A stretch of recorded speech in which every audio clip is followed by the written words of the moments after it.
In a career span lasting 10, 15, 20 years, most of us have faced very difficult sales situations which seemingly are very difficult to come out of. We don't really know how to address those situations. The numbers are not happening. There's tremendous pressure on us to deliver and perform. The quarterly numbers are not being met, etc., etc. Today, we'll talk about five such things which potentially we could do to be able to address these situations or maybe handle it better.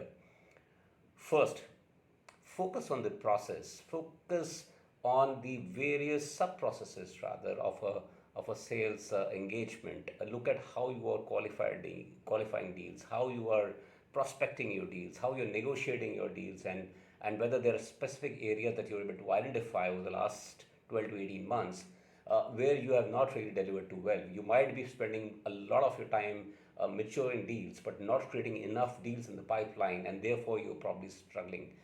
So that's very important to identify and very objectively and very neutrally to be able to address situations on the entire process. The second part, use the 80-20 principle very efficiently. Spend 80% of your time on 20% of your customers or 20% of your deals, which potentially would give you 80% of your revenues. Uh, uh, Stay very focused on areas which are short to medium terms to be able to come out of a situation and then look to build the pipeline and build a larger engagement. Third, break the challenge into smaller parts. Do not think too far beyond to be able to not know what's happening. One deal at a time, one transaction at a time, one customer at a time, to be able to really move forward and handle and soak in the pressure which would eventually happen to all of us.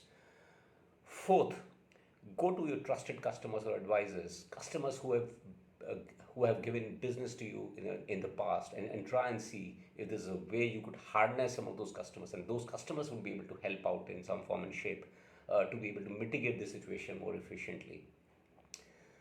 Finally, the fifth point, find a mentor, an advisor, someone who can really help you uh, deal with the situations better, someone you can bounce off your ideas, your apprehensions, your frustrations with the person, so that you are able to deal with things not just by yourself, but with someone who has your best interest in mind and is able to really navigate or help you or show you the mirror at times, and which really makes the whole journey a lot easier than what it is otherwise. Thank you and happy selling.